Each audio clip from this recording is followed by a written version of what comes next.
Sem mais delongas, por favor, acessem comigo o texto bíblico em Atos, no capítulo 5. Nós vamos dar continuidade à série que começou já há alguns meses, interrompida por alguns eventos, alguns episódios importantes, como a Páscoa e tantos outros.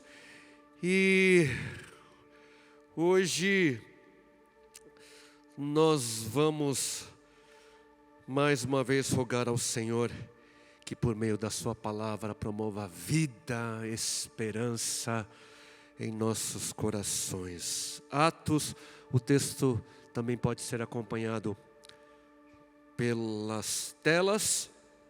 Atos capítulo 5, a partir do versículo 17, e eu vou ler a versão da NVT, nova versão transformadora.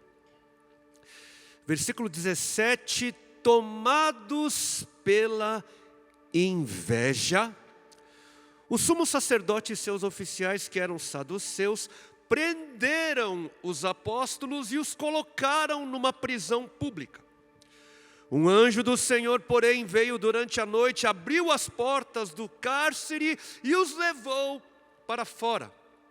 Vão ao templo e transmitam ao povo esta mensagem de vida, disse o anjo. Desse modo, ao amanhecer, os apóstolos entraram no templo conforme haviam sido instruídos e sem demora começaram a ensinar.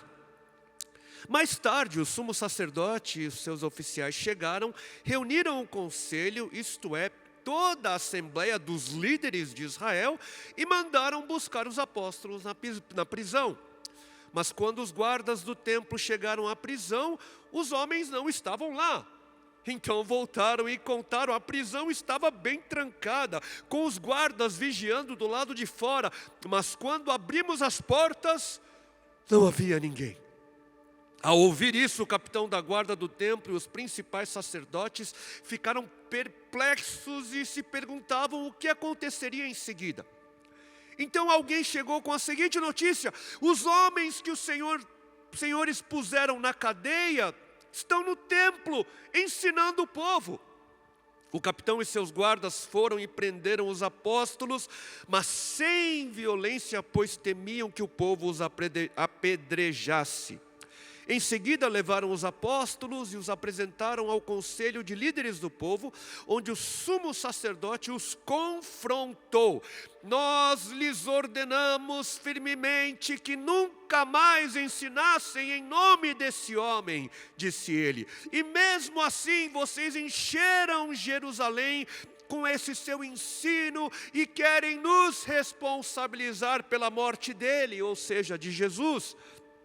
Pedro e os apóstolos responderam: devemos obedecer a Deus antes de qualquer autoridade humana.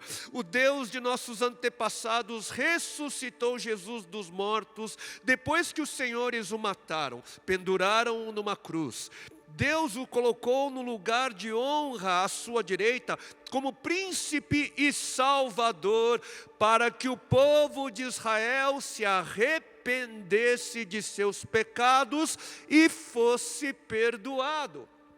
Somos testemunhas dessas coisas, e assim também o Espírito Santo, que Deus dá àqueles que lhe obedecem.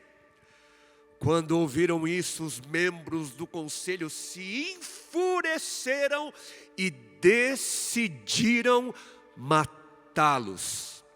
Um deles, porém, um fariseu chamado Gamaliel, especialista na lei e respeitado por todo o povo, levantou-se e ordenou que eles fossem retirados da sala do conselho por um momento. Em seguida disse aos demais israelitas: cuidado com o que planejam fazer a esses homens. Algum tempo atrás surgiu um certo Teudas, que afirmava ser alguém importante. Umas 400 pessoas se juntaram a ele, mas foi morto e seus seguidores se dispersaram e o movimento deu em nada. Depois dele, na época do censo, apareceu Judas, da Galileia, que fez muitos seguidores. Ele também foi morto e seu grupo se dispersou. Portanto, meu conselho é que deixem esses homens em paz e os soltem. Se o que planejam e fazem é meramente humano, logo serão frustrados. Mas se é de Deus, vocês não serão capazes de impedi-los. Pode até acontecer de vocês acabarem lutando contra Deus. Os demais membros aceitaram o conselho de Gamaliel, chamaram os apóstolos e mandaram açoitá-los, chicoteá-los. Depois ordenaram que nunca mais falassem em nome de Jesus e, por fim, os soltaram. Quando os apóstolos saíram da reunião do conselho, estavam alegres, porque Deus os havia considerado dignos de sofrer humilhação pelo nome de Jesus. E todos os dias, no templo e de casa em casa, continuavam a ensinar e a anunciar que Jesus é o Cristo. Vamos orar mais uma vez. Senhor, nós te bendizemos por tua santa, boa e perfeita palavra. E mais uma vez clamamos por tua intervenção. Mais uma vez, Senhor, baixamos a nossa guarda e pedimos, fale conosco, faça de novo aquilo que o Senhor fez antes. No princípio, por meio da tua palavra, o Senhor trouxe à existência aquilo que não havia. E mais uma vez nós te pedimos que por meio da tua palavra, Senhor, o Senhor traga à existência, Senhor, os sinais do teu reino sobre as nossas vidas. Paz, edificação, salvação, eternidade, ressurreição, alegria, Senhor, para a tua glória. E em teu santo nome nós oramos, Senhor Jesus. Amém. Amém. Amém.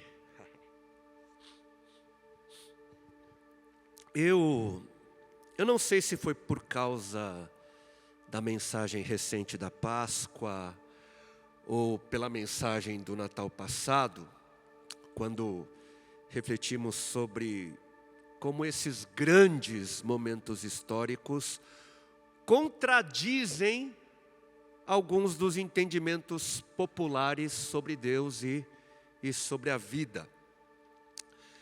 Mas quando eu fui levado ao texto, quando eu li o texto, eu fui logo levado a perceber contradições. Eu vi mais contradições.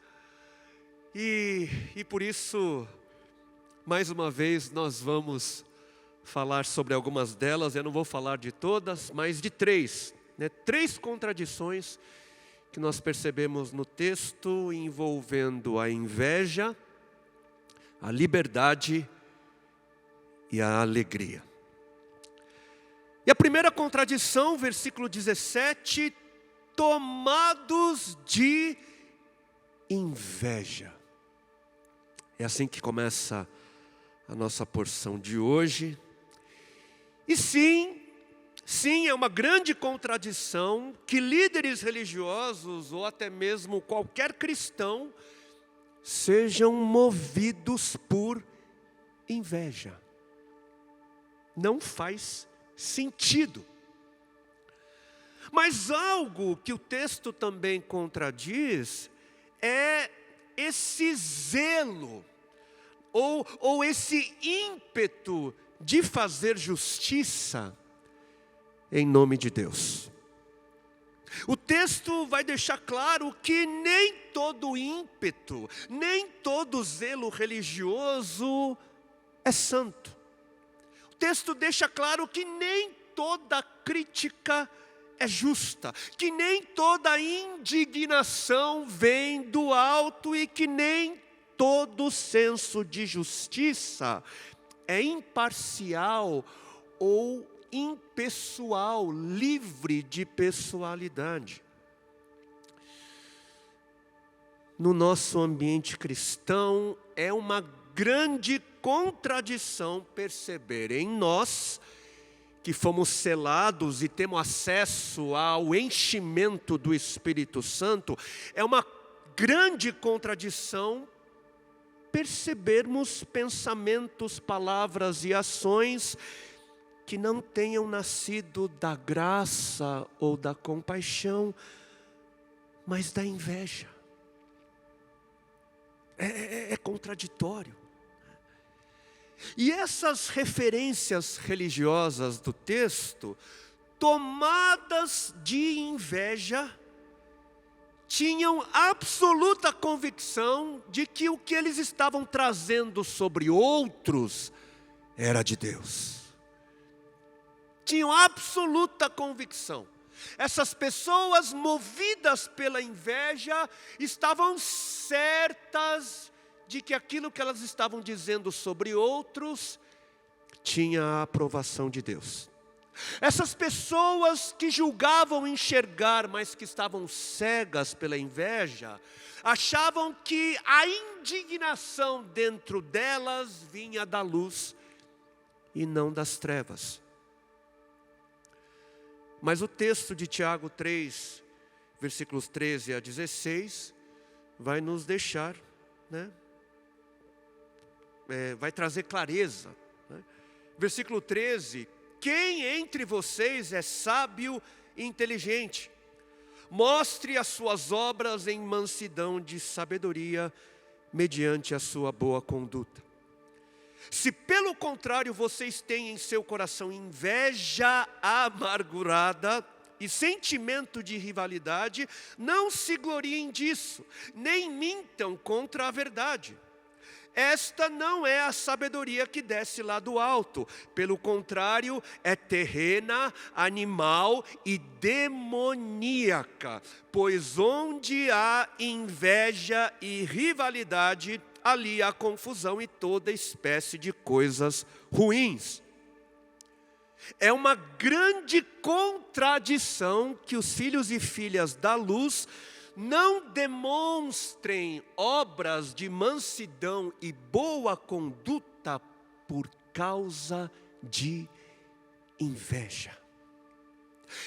Inveja que tem íntima relação com a rivalidade, íntima relação com competição e glória humana. Isso é animal, é demoníaco, diz a palavra. E vejam o que mais a Bíblia nos diz sobre a inveja. Por que Caim teria matado a Abel em Gênesis 4, logo depois da queda de Adão e Eva? Por causa da inveja que Caim tinha do seu irmão. Percebam o cuidado do Espírito de Deus ao inspirar o texto bíblico. Nas primeiras páginas da Bíblia, o primeiro pecado depois da queda foi o assassinato entre irmãos, movido pela inveja. Mas não parou com Caim. Os irmãos de José, porque buscaram matar a José, que era um dos irmãos mais novos, porque viram que o pai, Jacó, amava ele mais do que todos, e então odiaram a José, tomados de inveja. Saul, o rei de Israel, tentou matar a Davi. Por quê? Porque o povo cantava: Saul matou, feriu seus milhares, mas Davi seus 10 milhares. Tomado de inveja, Saul buscou matar o próximo. E os líderes religiosos, por que mataram a Jesus? Mateus 27, 18, por inveja, por causa da inveja. Apesar de todas as suas supostas justificativas em Deus, apesar de todo o zelo religioso, apesar de toda a indignação teológica, foi a inveja que levou Jesus a morrer em uma cruz. E com tudo isso que a Bíblia nos faz enxergar, é que a inveja nos faz querer a morte do outro. Que a inveja nos faz querer a interrupção de um cenário onde Deus está agindo. A inveja nos faz trabalhar para o maligno. Quando nos levantamos contra outros, achando que as nossas motivações são santas, mas na verdade o que está nos movendo é o desejo por aquilo que o outro tem, que nós não temos. O que a Bíblia nos diz quanto à gravidade da inveja, é que a inveja, ela mata. Mata o outro e evidencia a presença da morte no invejoso, na invejosa. Muitos aqui devem se lembrar das listas daqueles que não herdarão o reino de Deus, como em Gálatas no capítulo 5, 1 Coríntios capítulo 6, Apocalipse capítulo 21. Nessa lista nós vamos perceber o que? Entre os idólatras, entre os mentirosos, os adúlteros, os feiticeiros, os ladrões, os estupradores e assassinos, entre eles estão os invejosos. Quem pratica o que a inveja motiva no coração, não herdará o reino de Deus, declara a palavra em Gálatas capítulo 5, versículo 21. Porque de novo, tão grave quanto matar é invejar. A inveja promove morte, promove ódio, promove a desconstrução do amor pelo outro. E como é que nós vivemos longe da influência da inveja? Primeiro, entendendo o que ela é e admitindo que ela pode sim estar sendo uma influência em nossos corações. Porque a inveja é silenciosa, não percebida. E muito provavelmente, todos esses que a Bíblia descreve como aqueles que odiaram e mataram, não perceberam neles o motivo do ódio. Mas o motivo sempre estava no outro. Ninguém se percebeu tomado de inveja. Ninguém olhou para dentro de si e pensou, não, sou eu. Não, é a minha inveja que está deturpando os fatos, deturpando o que eu estou vendo. O problema está em mim, ninguém. Mas todos esses encontraram no outro motivos para odiar. Ele se acha demais. Ela se acha, né? Ela é orgulhosa demais. Acha que sempre tem a razão. Perigoso demais, irritante demais, chato, fanha, raso, né? Como a inveja faz com que se ache pelo em ovo, não? Porque todo invejoso sempre acha um defeito para apontar do outro, né? Nenhum invejoso constrói o outro. Nenhuma invejosa se permite ser menos que a outra pessoa. O que é? O que ela acha que eu não sou, né? Ou o que ela é, que eu não seja. Né? E o antídoto para a inveja? Humildade. Filipenses capítulo 2, versículo 3 nos chama: não façam nada por interesse pessoal ou vaidade, mas humildemente considerem os outros superiores a vocês mesmos. Porque a origem da inveja é a vaidade, E a vaidade encontra a origem no orgulho, no amor próprio, excessivo. E aqui vem um eco do Natal, né? Aqui vem um eco da Páscoa. Não sejam orgulhosos, não pensem demais acerca de vocês mesmos. Jesus é humilde, Deus é humilde e nos chama para viver em humildade. Se o outro tem, mas você não. Se o outro é reconhecido, mas você não é. Se o outro chegou, mas você está longe.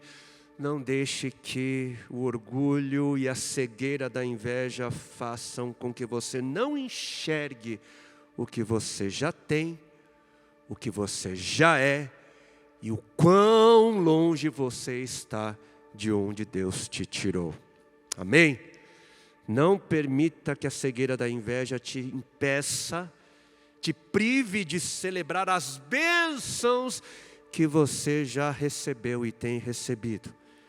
Não permita que o que você não tem roube a alegria do que você já tem. E não permita que aquilo que você ainda não é roube a alegria de ser quem você já é. Amém? A segunda contradição, e eu vou pedir para o nosso querido irmão, eu estou ouvindo aqui acho que a gente poderia silenciar. Se você puder encontrar o canal aí, querido. Senão eu vou aqui. Aí. Obrigado. Obrigado. Pode abaixar. Ele mesmo. Voltou. Será que só está aqui para mim? Os mistérios, a não ser que seja algo. Se for, vai que, né? Desliga tudo. Só para a gente ter certeza. Bom, a segunda contradição, o que muitos entendem como liberdade, a Bíblia diz ser algo diferente. Atos, capítulo 5, versículo 19. Um anjo do Senhor, porém, veio durante a noite e abriu as portas do cárcere e os levou para fora. Eles foram libertos. E disse, vão ao templo e transmitam ao povo esta mensagem de vida. Desse modo, ao amanhecer, cedo de manhã, sem demora, os apóstolos entraram no templo conforme haviam sido instruídos, ordenados e começaram a ensinar. Olhem só, os discípulos do Senhor, eles estavam presos, foram presos por causa dos resultados de se pregar as boas notícias de Cristo Jesus, mas um anjo apareceu e os libertou da prisão. Olha só que maravilha! Mas ao libertar os que estavam presos, o anjo do Senhor lhes deu ordens específicas vindas de Deus. E ao amanhecer, cedo pela manhã, os discípulos recém-libertos fizeram aquilo que havia sido ordenado, ou seja, foram libertos para uma missão. Foram libertos para servir, libertos para obedecer. Mas tem gente que entende que liberdade é a permissão para fazer tudo o que pode ser feito. Que liberdade é fazer o que se quer, quando se pode. E a ideia é, se eu posso e eu quero, então eu sou livre para fazer. Mas quando nós olhamos para o nosso Deus, que é o ser mais livre que existe, quando nós olhamos para Ele, nós vamos ver que, embora Ele tenha poder para tudo fazer, Deus não faz tudo o que pode. Deus não faz tudo o que pode, mas faz somente o que quer. Ele faz o que deve ser feito. Deus é tão livre que Ele verdadeiramente pode fazer uso do seu livre arbítrio. Que é o quê? O que é livre-arbítrio? É a capacidade de escolher e de tomar decisões livre de qualquer influência. E no caso de Deus, senão, Ele é influenciado apenas por sua própria santidade. Deus é tão livre que Ele não faz tudo o que lhe seria possível fazer em todo o seu poder, mas faz apenas tudo o que Ele escolhe fazer.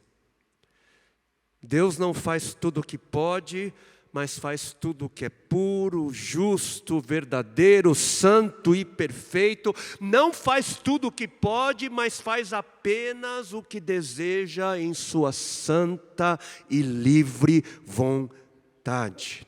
E na sua santa e livre vontade não faz tudo o que pode, mas faz o que deve.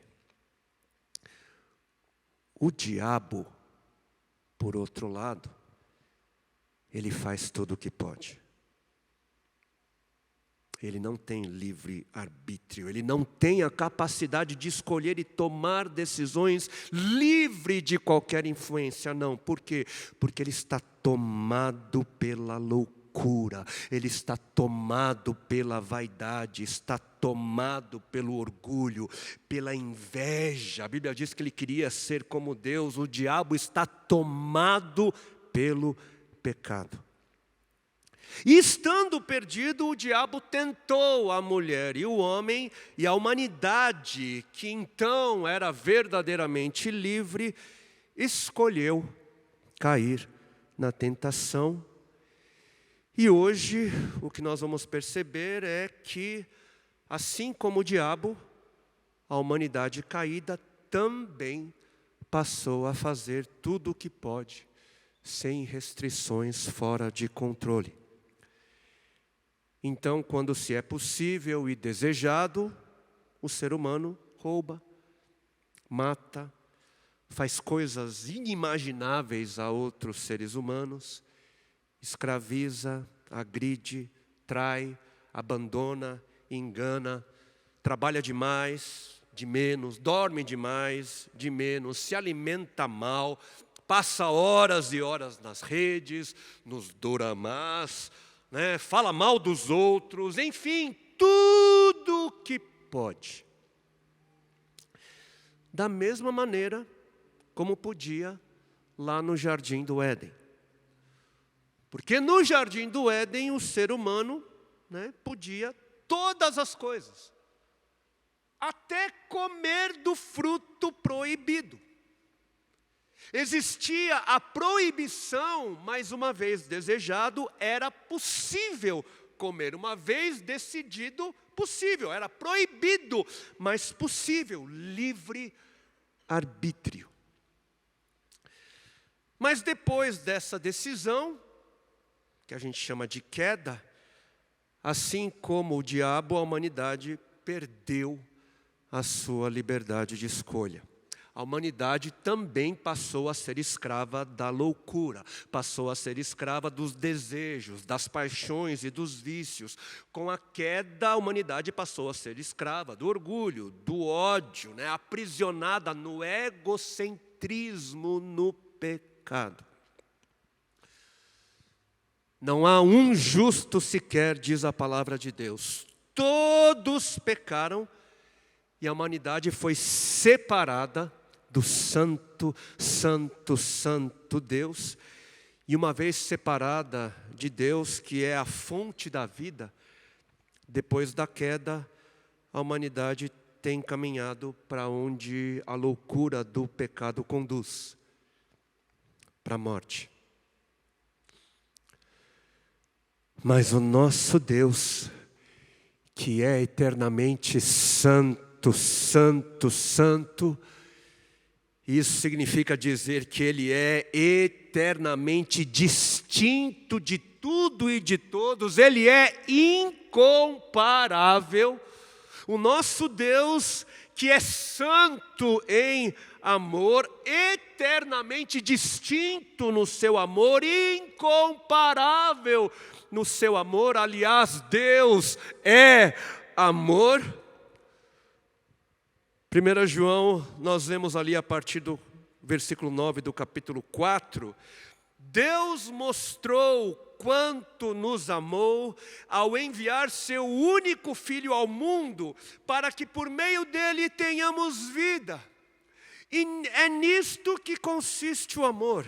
Não em que tenhamos amado a Deus, mas em que Ele nos amou e enviou seu Filho como sacrifício para o perdão dos nossos pecados. Deus nos amou mesmo quando não havia nada de amável em nós. Ele nos amou mesmo quando éramos detestáveis, mesmo quando não o amávamos. Deus nos deu o seu Filho para nos perdoar, para nos libertar da morte e da loucura do pecado. E esse amor faz maravilhas, esse amor de Deus faz maravilhas, esse amor constrange, esse amor transforma o coração dos que creem e faz deles novas criaturas. Em 2 Coríntios, capítulo 5, versículo 17, a Bíblia nos diz que se alguém está em Cristo é nova criatura, nova criatura. As coisas antigas já passaram, eis que se fizeram novas. E é exatamente aqui que o amor de Deus entra para contradizer a compreensão equivocada de liberdade. Porque o amor de Deus não apenas nos resgata da escravidão do pecado, mas nos transforma em novas criaturas, nos faz novas criaturas, restaurando aquilo que foi perdido, restaurando o livre-arbítrio. Somos capacitados pelo Espírito a fazer o que verdadeiramente queremos. E uma vez que a nossa capacidade de escolha fica livre da influência do pecado, nós temos então capacidade de responder positivamente a Deus e escolher o seu caminho. Isso é obra do Espírito. Então, liberdade aos olhos de Deus não é a capacidade de fazer o que se quer quando se quer, mas liberdade é a capacidade de escolher bem a quem servir. Repito, liberdade é a capacidade de escolher a quem servir. E uma vez livres no amor, uma vez livres em Cristo, você e eu, nós voltamos a poder escolher, não mais escravizados pelo pecado, mas libertos, podemos escolher. E nós vamos servir a nós mesmos, faremos as nossas vontades, viveremos conforme o que nós julgamos ser certo e bom, ou serviremos a Deus, faremos a sua vontade e viveremos conforme Ele julga ser certo e bom. Quem crê, aqueles que creem, escolhem confiar na palavra de Deus, que diz que a vontade de Deus é boa, agradável e perfeita, e é por isso que nós oramos, seja feita a sua vontade, escolhemos a sua, não a nossa vontade, Senhor. E a terceira e última contradição, o que seria a verdadeira alegria? Abundância de prazeres? Ausência de dor e sofrimento? Seria a verdadeira felicidade dependente de circunstâncias eternas ou dependente de momentos passageiros? Mas se esses momentos não acontecerem, e se as circunstâncias não forem favoráveis, como ser feliz? Como ser feliz num mundo onde existe tanta dor, sofrimento, morte, choro? Onde a Bíblia diz estar a alegria?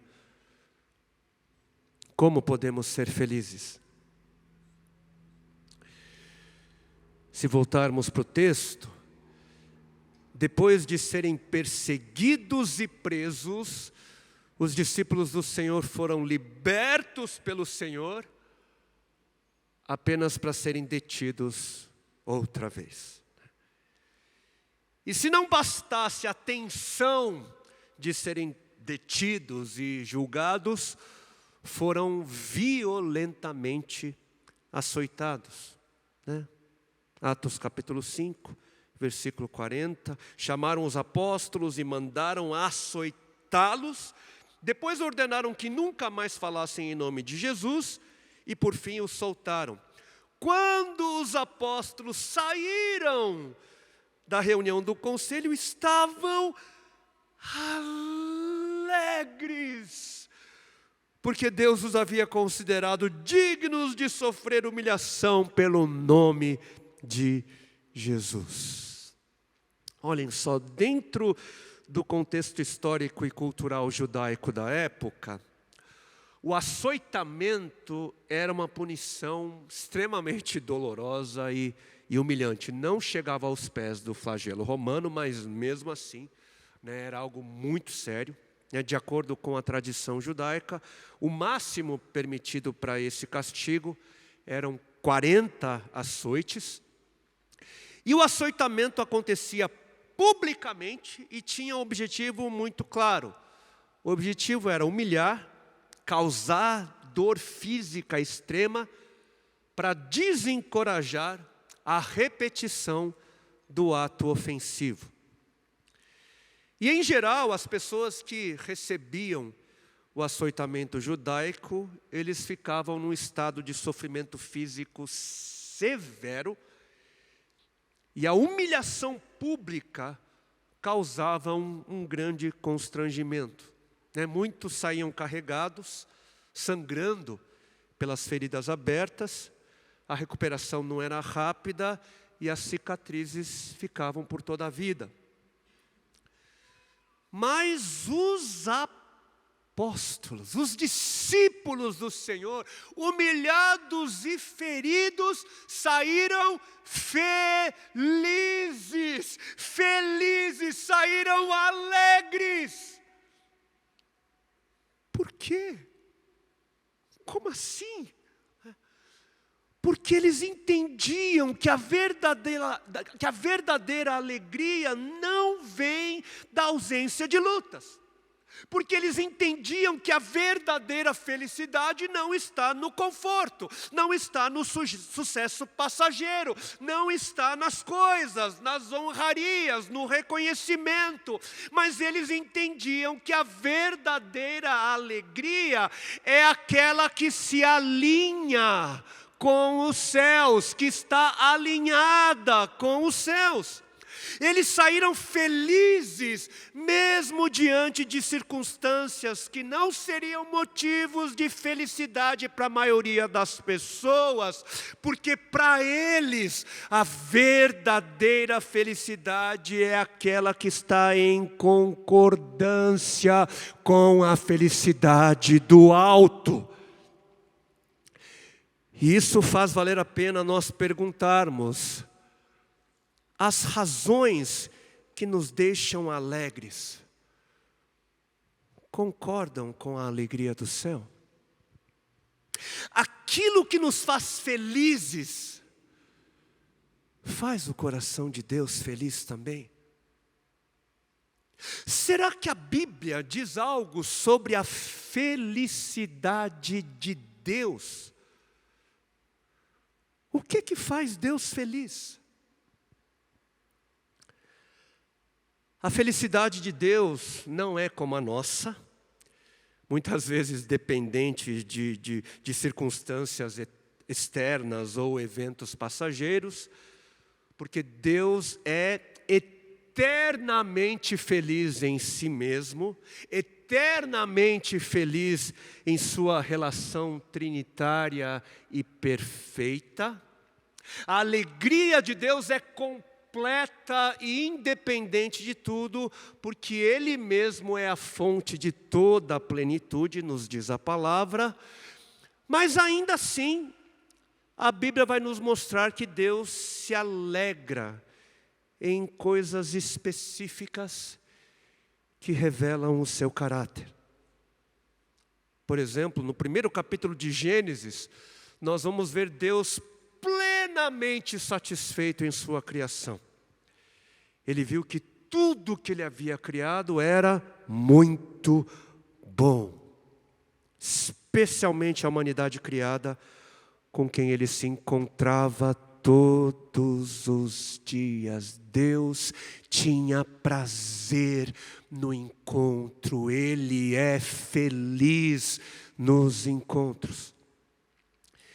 E a Bíblia diz que as pessoas citadas em Gênesis, como Abel, Enoque, Noé e Abraão, eles agradaram a Deus, trouxeram satisfação e alegria ao coração de Deus. Por quê? Por causa da fé que eles tinham no Senhor. Porque eles confiaram em Deus, alegraram o coração de Deus. Sem fé é impossível agradar a Deus, nos diz a palavra em Hebreus 11, versículo 6. A nossa fé, a nossa confiança, quando confiamos nele, Deus é feliz. Isso o agrada. Em 1 Samuel, capítulo 15, versículo 22, nós vamos ficar sabendo que existe algo que traz também prazer ao Senhor.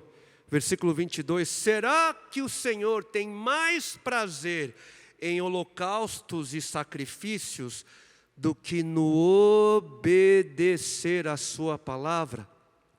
Eis que o obedecer é melhor do que o sacrificar, e o ouvir é melhor do que a gordura de carneiros.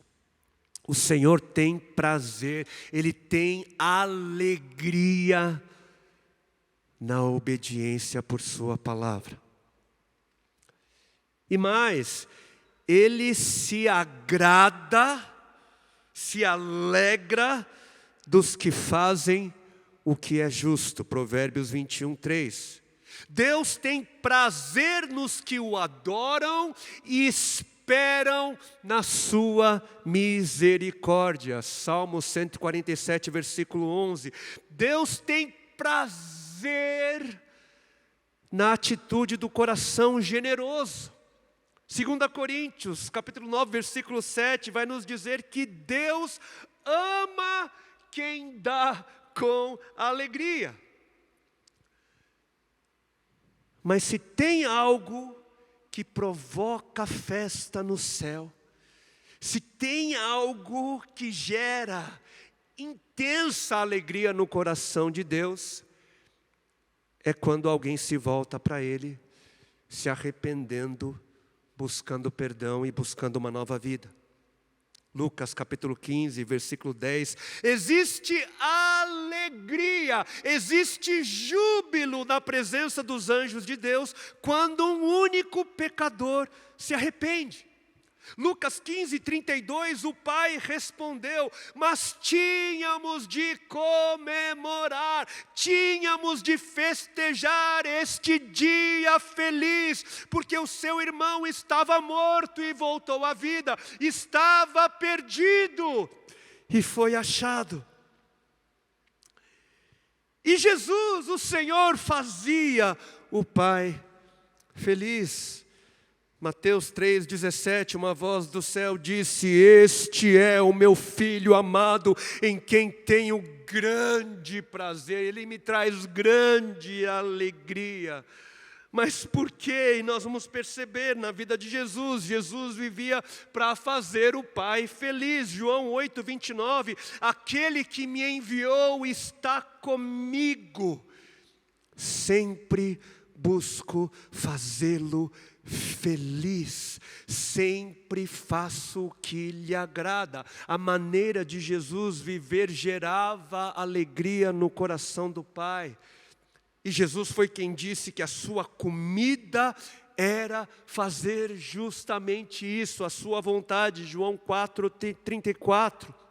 E a obediência perfeita de Jesus, que levou ele à morte na cruz, permitindo que os perdidos fossem salvos, foi o ato supremo que fez o Pai, que fez Deus Pai feliz. Filipenses 2,8, Jesus a si mesmo se humilhou, tornando-se obediente até a morte, e morte de cruz. E é por isso não foi sem razão, não foi sem motivos que os discípulos se alegraram, mesmo sendo perseguidos, mesmo sendo castigados e mortos. Eles conheciam a alegria dos céus, eles entendiam, eles conheciam a alegria de Deus. Se alegraram não pela dor, mas pelos motivos que levaram à dor. Se alegraram porque estavam fazendo o Pai feliz. Se alegraram porque se lembraram. Eles se lembraram daqueles que fazem Deus feliz e que por sua vez são felizes também. Eles se lembraram, feliz é aquele que não anda segundo o conselho dos ímpios, pelo contrário, sua satisfação está na lei do Senhor, e nessa lei medita dia e noite. Salmo 1:1. Feliz é o homem que teme ao Senhor e tem grande prazer nos seus mandamentos. Salmo 112, versículo 1. Feliz é o povo cujo Deus é o Senhor. Salmo 144, 15. Feliz é aquele que confia no Senhor. Provérbios 16, 20. Porque essa confiança não é vã, ele não falha. Felizes são os pobres de espírito, pois dele é o reino dos céus. Felizes são os que choram, pois serão consolados. Felizes são os humildes, pois herdarão a terra. Felizes são os que têm fome e sede de justiça, pois serão satisfeitos. Felizes são os misericordiosos, pois obterão misericórdia. Felizes são os pacificadores, pois serão chamados filhos de Deus. Felizes são os perseguidos por causa da justiça, pois deles é o reino de Deus. Felizes são vocês quando por causa de Jesus os insultarem, perseguirem e levarem todo tipo de calúnia contra vocês. Alegrem-se e exultem, diz o Senhor, porque uma grande recompensa os espera no céu. Onde estão? Onde estão os que têm muitos motivos para serem felizes? Onde estão aqueles e aquelas que são fortalecidos, fortalecidas na alegria do Senhor? A alegria do Senhor é a nossa força. A alegria que vem do Senhor é a nossa força. E a alegria do coração do Senhor, aquilo que traz alegria ao coração do Senhor, é a nossa força. Amém, amém, amém, amém. Vamos orar. Curve a sua cabeça. Feche os seus olhos, se isso te ajudar.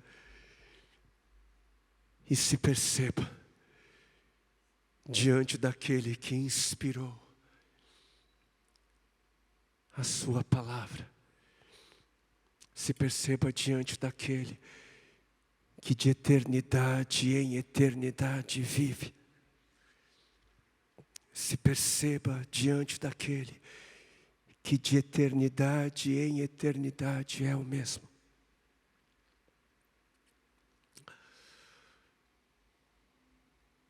Ah, que grande contradição. A cruz de Cristo é uma das maiores contradições. O justo castigado, o sofrimento que trouxe alívio, a morte que gerou vida. E ali, castigado e abandonado, ferido e humilhado, teria sido Jesus feliz? E a resposta é sim. Sim, Jesus na cruz ele foi feliz. Feliz por estar fazendo a vontade do Pai. Feliz por estar glorificando ao Pai. Mas feliz também por estar fazendo aquilo que Ele queria fazer. Por estar fazendo exatamente o que Ele queria fazer. Ele quis. Ele escolheu livremente, Jesus desejou livremente se entregar, morrer por mim e por você. E quanto mais eu passo a compreender a altura, a largura, a profundidade do amor de Deus por nós, eu consigo perceber na cruz. É possível nós percebermos na cruz, mesmo em meio ao mais profundo sofrimento, mesmo em meio à humilhação, ao abandono, é possível ver que Jesus sorriu. Jesus foi feliz ali. E por quê?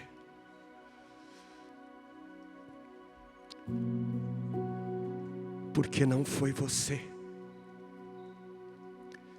Jesus experimentou a mais profunda alegria, porque você não seria perdido. Experimentou sublime felicidade, porque você não seria abandonado, abandonada. Porque você seria salvo, salva, porque você seria perdoado, perdoada. Foi profundamente feliz, porque estava cumprindo o que desejou, o que quis desde a eternidade. Morrer para que você pudesse viver. Foi Jesus quem disse: felizes são os perseguidos, felizes são os caluniados, felizes são os que têm fome e sede de justiça. Ele estava falando dele mesmo. Ele estava falando dele também. E você hoje tem a oportunidade de fazer Ele ainda mais feliz, de fazer o Senhor ainda mais feliz. Hoje você pode ser motivo de festa no céu. Hoje você pode fazer o coração do Pai feliz. Porque existe alegria no céu, existe júbilo na presença dos anjos quando um único pecador se arrepende e volta para casa. E eu preciso perguntar se existe alguém aqui que deseja fazer o coração do Pai feliz hoje. Talvez você ainda não tenha tomado a decisão mais importante da sua vida, que é se entregar completamente ao Filho de Deus, se entregar completamente a Cristo Jesus. Talvez você esteja vivendo uma vida aprisionada em sentimentos, em circunstâncias que te têm roubado a verdadeira alegria. Talvez você ainda não tenha experimentado essa liberdade que somente Jesus tem para oferecer. A Bíblia diz que se o Filho te libertar, verdadeiramente você será livre.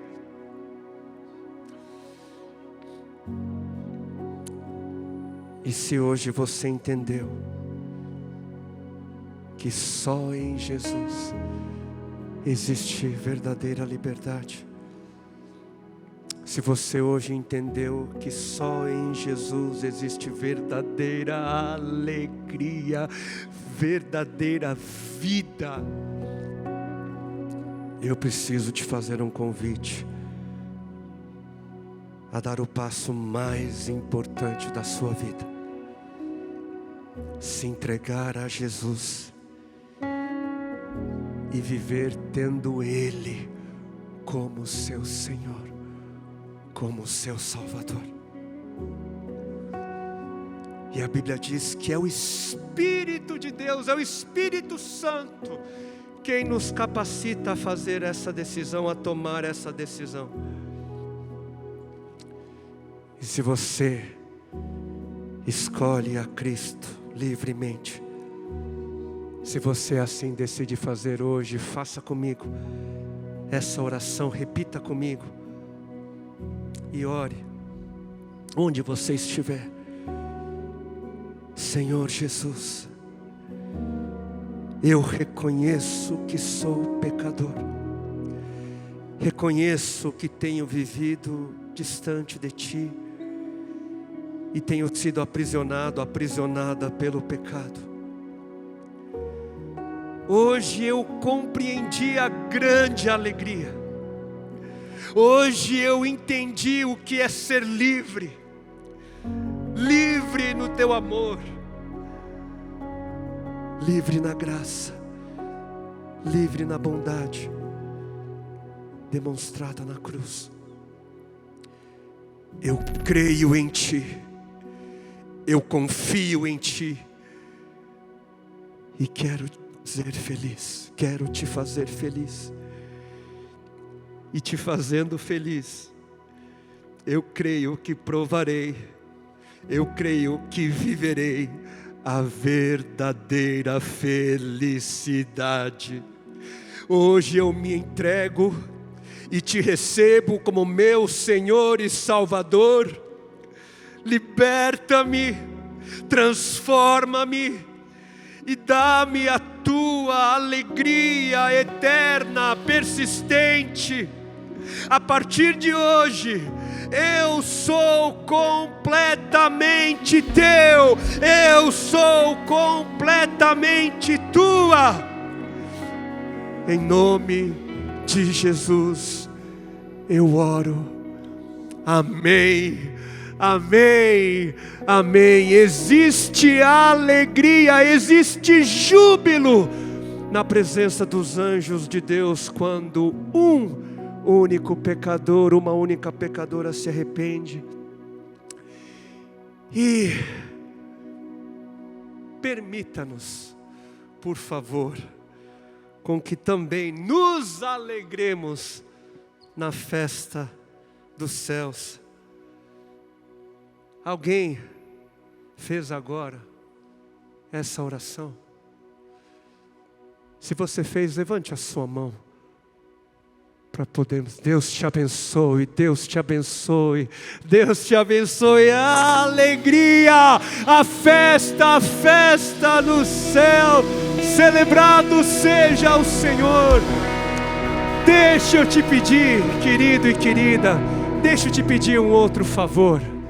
Deixa a gente se alegrar com você e permita que nós agora oremos por você. Eu quero te convidar a sair do seu lugar e vir até a mesa. Vir até o lugar do encontro, ao lugar da comunhão. Talvez você veio acompanhado de alguém, alguém te convidou, esse alguém poderia vir. Se você viu alguém levantando a mão, venha com ela, venha com ele, venha celebrar juntos. Nós queremos te receber aqui, os nossos irmãos vão estar te recebendo. Você que levantou a sua mão, por favor, deixa eu te pedir essa gentileza. Celebrado seja o Senhor, bendito seja o nome do Senhor. Obrigado, obrigado, obrigado Jesus, obrigado Senhor. Obrigado pela manifestação do Teu Santo Espírito no nosso meio. Obrigado porque verdadeiramente podemos ser livres. Obrigado porque verdadeiramente podemos, Senhor, expressar o livre-arbítrio, a liberdade que o Senhor nos dá por meio do Evangelho, por meio da Tua Palavra. Livremente dizemos sim. Escolhemos, Senhor, a quem desejamos escolher. Essas nossas irmãs, Senhor, escolhe esses nossos irmãos. Dizem sim à sua igreja, Senhor. A sua igreja celebra junto com eles. E a sua igreja ora, Senhor, em unidade. Clamamos, Senhor, por Tua graça. Clamamos por Tua bondade contínua. Clamamos, Senhor, pelo enchimento do Teu Santo Espírito, Senhor. Somos gratos, Senhor, por Tua intervenção. Somos gratos, Senhor, porque se dizemos sim, isso é obra do Teu convencimento, do convencimento do Teu Santo Espírito, Senhor. E clamamos para que haja condução contínua.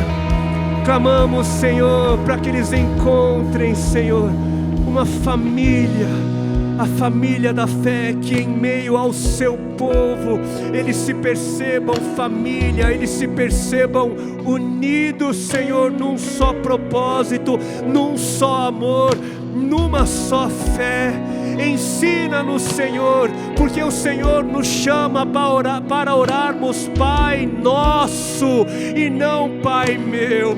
Pai Nosso, Senhor, é o nosso Pai. Somos uma só família e como família pedimos, Senhor, para que os nossos irmãos experimentem da liberdade, da verdadeira alegria, sejam capacitadas a responder, a viver a Tua vontade, fazer o seu coração feliz. Assim seja, Senhor, em nome de Cristo Jesus. Amém, amém, amém, amém, amém. Obrigado. Sejam abraçados,